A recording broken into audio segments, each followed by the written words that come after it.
Donald Trump was defeated in the 2020 election, but American democracy is still under threat, and Trump is doing everything he can to force his way back into the White House in 2024.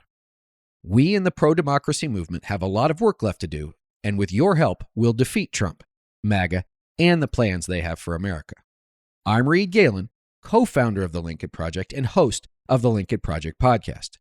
In each episode, we feature political experts, activists, and thought leaders who are working to stamp out Trumpism and the seditionists who continue to back him. We discuss today's political challenges, our vision for the future, and how every American can be part of the pro-democracy movement.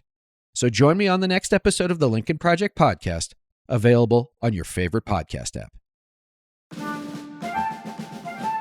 Welcome to the American Resolution Podcast, the show about problems and solutions. I'm your host, Heather Gardner, comedian, television host, and political commentator. And the problem we're solving this week is too much content, too little time. So we've been doing this podcast for about a month now, and we're blown away by all of your comments, reviews, and we love hearing that you're learning new ways to solve some of America's biggest issues.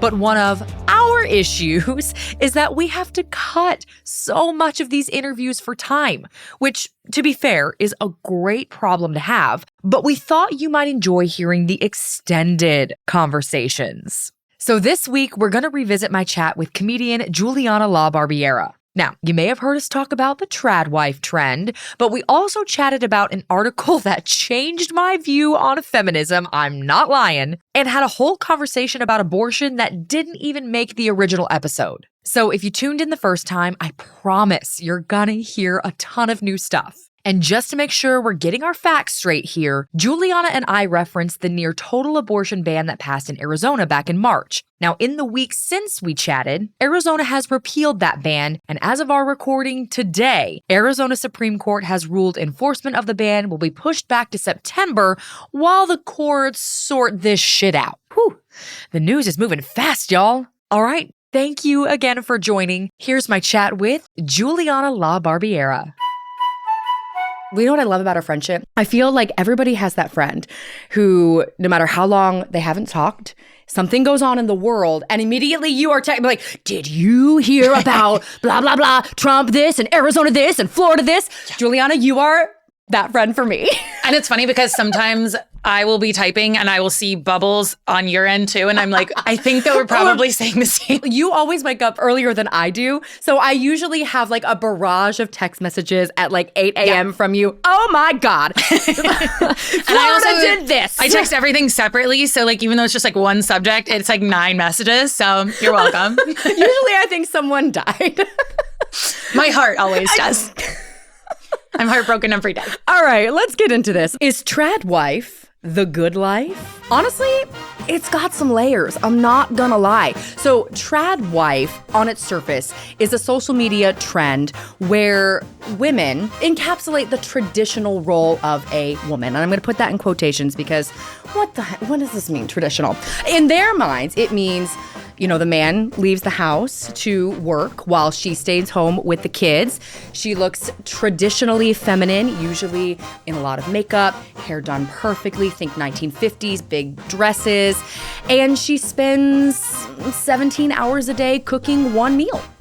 Sourdough bread. That's the one that I'm seeing as consistently as bread. Is this a byproduct of the pandemic then, since it's the sourdough bread? Listen, I tried to cook banana bread so many times during the pandemic and I messed every single one up. So I clearly wasn't destined to be a Tradwife. You know what? I've got a pretty good banana bread recipe. I'm gonna have to share it with you. We're gonna talk about the Tradwife trend has hit the internet, which to me, I don't actually care so much about these women. You've seen the videos, right? Yes. I mean, they look lovely. It's usually there's some beautiful, beautiful music. And the women, again, they look lovely. They're beautiful. Yeah. And I, too, would like to spend 17 hours a day cooking granola bars or have that time to cook myself and my fictional children. I don't have any children, but my fictional children or husband a nice meal. Yeah. It's a very aspirational thing. But on the flip side, I just feel like that is all of social media. All of social media is an aspirational highlight thing. reel. So I feel like it's not obtainable. To be honest, so yeah, I did not know what a Tradwife was until like last week when we had coffee. What I took from it immediately, I thought it was like parodying a lifestyle of the 50s. I didn't think that people were buying into it for real because it's very charactery and dress up and all this. It's kind of like going to Comic-Con. People go and they dress as superheroes. They know they're not actually this superhero. So I really was like, oh no, people are doing this for real. But I think something that we saw about it was like, no, this is very much done up in a production way for TikTok. This is not something that's obtainable in reality. Well, see, that's my real issue with it. I really, whatever you want to do with your life, women, please do it. So long as it is your choice to do it. But yes, the problem that I have with this is that now the Republican Party, we can just stop right there. The problem that I have with this is the Republican Party, okay? For everything. No, but the problem that I have with this is that they're trying to sell this lifestyle to buy your votes. And we could go right back to the State of the Union address with Katie Britt. The GOP consciously thought about this. They put her in the kitchen. On her Twitter, she had this beautiful picture with her and her family, and she literally says, like, to the real Americans, you know, with her and her husband and her two beautiful white kids. And it's this idea that, like, we must be protected. And that they always have this little voice. Oh, yeah. That kind of sounds like this. And she was like, you should be scared. Innocent Americans are dying. We're scared. But it's just like women should be protected from whatever. Katie Britt's thing was immigration. It's just a very showy presentation that the Republican Party has latched onto and says, if you vote for us, because again, it's Make America Great Again, back to the 1950s, if you vote for us, you're going to have this lifestyle where you can stay home with your kids. And I think that's the biggest lie is I would hope that people are smart enough to understand that most middle-class Americans, you need two incomes. It's not about whether or not we want to stay home and make bread all day. I would. For the record, I would. Yeah, it sounds great. If I could genuinely chill out and relax and like, I love cleaning, like whatever. But there's, aside from it, like having more of a brain and wanting to put it to use in other ways, which I genuinely do, it's not realistic, especially for a family with multiple children. Like how would that work? How would you be able to just truly stay home all day? I don't know anybody that would actively be able to do that. And that's not what the Republican Party is promising. They're not saying, hey, if you vote for us, we'll make everything more inexpensive so this is possible. They're saying, hey, women, we want to put you in a box. And that really is, we want to limit your possibilities in the world. And the box is the kitchen. We're spelling it's just it out the kitchen. It's not even the whole home. It's the kitchen. You are a stand-up comedian. I'm a stand-up comedian, so we get these comments a lot. But I had, honestly, one of the most creative ones ever. A man said that they did not like my stand-up set and then wrote, "That's a weird kitchen she's standing in." Do you think that's why he didn't like the set? Because your kitchen wasn't I was on a stage. Enough. No, I was on a stage. Okay, he just wanted me to be back in the kitchen. Oh boy, it was fun times. That's very sad. I do know how you can accomplish this and how you can be this woman. Yes, you need to be independently wealthy. Period. Which is not going to happen if you vote for, let's be clear, Biden or Trump. That's not going to happen. Republicans or Democrats. But that's the secret sauce behind this thing. Like, money is money. And what you don't see is like a woman who has the time to make granola bars all of the day for her 4 kids has help that you don't see on camera, has nannies that you don't see, has money in the bank account for the husband doing whatever he's doing where she could stay home. And that's just not the reality, like you said. I would like that lifestyle. It's a very aspirational lifestyle to be able to do those things for men or women, let's be clear. There was an article that really struck a chord in a very negative way. She texted me immediately about it. She's not lying. I did. It was from The Cut, and it said, "The case for marrying an older man." And it was a woman who went to Harvard, who decided that brains was not the way to her life of pleasure. And her way to that was using what she had, what God had given her, the boobs, the body. She literally did say the eggs. She knows what her body was made for, and she was going to use it to capture herself a rich, older man. And wow, the internet had problems with that. And she did it. She got the older man. She got it. And you know what? I'm reading this in the first part. I'm like, how? What? And then I'm continue reading it. And I'm like, oh, wait, that sounds kind of nice. There were I did like certain aspects of her. First of all, I loved her comments on that just men mature a little bit slower. Okay. So it was like, okay, well, you're marrying an older man, but the age gap now, like in mental years, isn't like crazy far off. I was like, okay, I see the appeal. It kind of talked about the complacency of the steadiness of her life because she felt like she had to grind so much. And what was it all going to be for? Because the world was still going to see her as this attractive young female. And that always causes you to be one step behind a man. And she's not wrong. I just don't think the answer is necessarily fully succumbing to it. But you know what? Here's the thing. I was with you on that until like the very end. And I grabbed this because I liked it so much. It made me think so much. You know, she's talking about feminism. And she says, so when is her time? When is women's time exactly? For leisure, ease, liberty? There is no brand of feminism which achieved female rest. And then she talks about the Tradwives right here. She says, if women's problem in the 50s was a paralyzing malaise, now it is that they are too active, too capable, never permitted to take a vacation they didn't plan. It's not that our efforts to have it all were fated for failure. They just simply weren't imaginative enough. I'm like, whoa. And all of a sudden, I'm a Republican. Oh, no. No, come back, please. She's kidding. She's a comedian. Remember, it's okay. No, but I get it.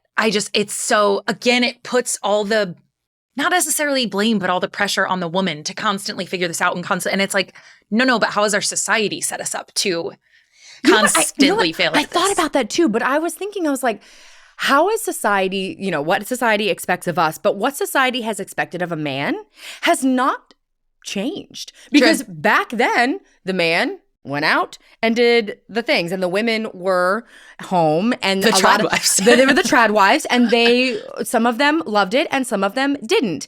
And we worked really hard because society had to change. There was a time where we couldn't own a home without a man, open a credit card without a man. A man could always do these things. A man's place in society kind of has always been cemented. And by far and large, hasn't changed that much. We're the ones that have to change to achieve what we want. And sometimes we find a man who's willing to go along with that. Me. I did that. And sometimes, we have to forge our own path. But this idea that we never get a break is so true. Yeah. I love my husband, but we would never take a vacation if I didn't do it.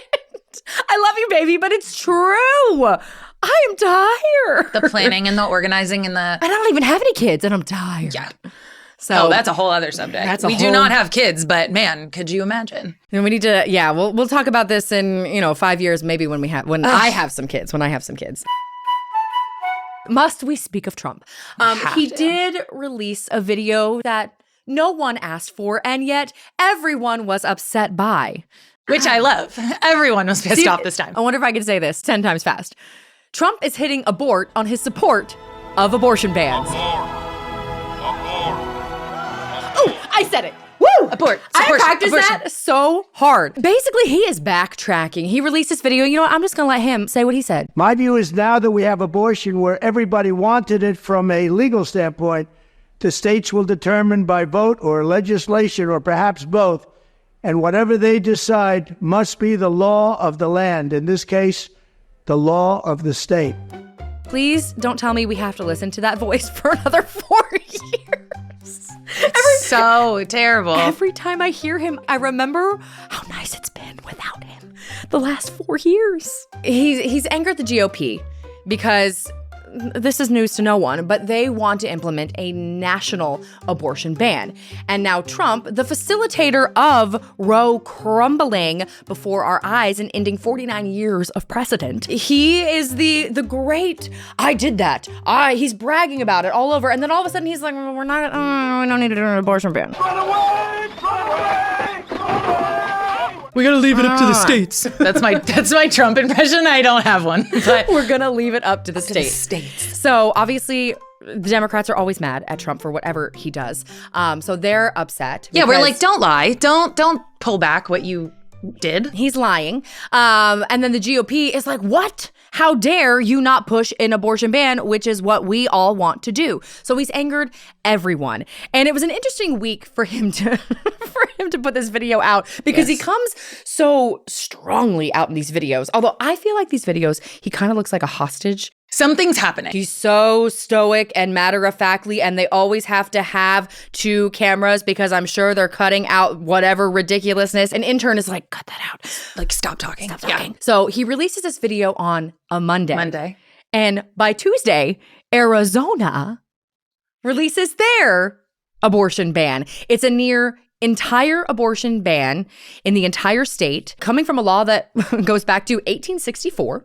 Before women could vote, by the way. Mm-hmm. Yeah. So good. And has no exceptions for rape and incest. The only exception is the life of the mother, which, as we've seen played out in other states, is not always clear. Yeah. So, of course, he's asked about this by reporters, and we should just go ahead and play that because seeing him walk in circles is just amazing. Can't wait. Mr. President, did Arizona go too far? Did Arizona go too far? Yeah, they did, and that'll be straightened out. And as you know, it's all about states' rights. That'll be straightened out.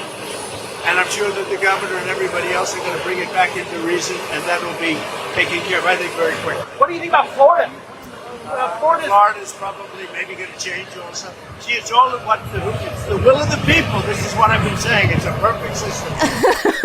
You know, what's really funny. It's a perfect system. Is it? People get wrapped up in the idea of a national abortion ban versus codifying Roe v. Wade. And I on both sides. And I think what people do not understand is the president, no matter who, Biden, Trump, any other old white man that we're going to elect one day, they do not have the power to do these things without the House and the Senate on their side.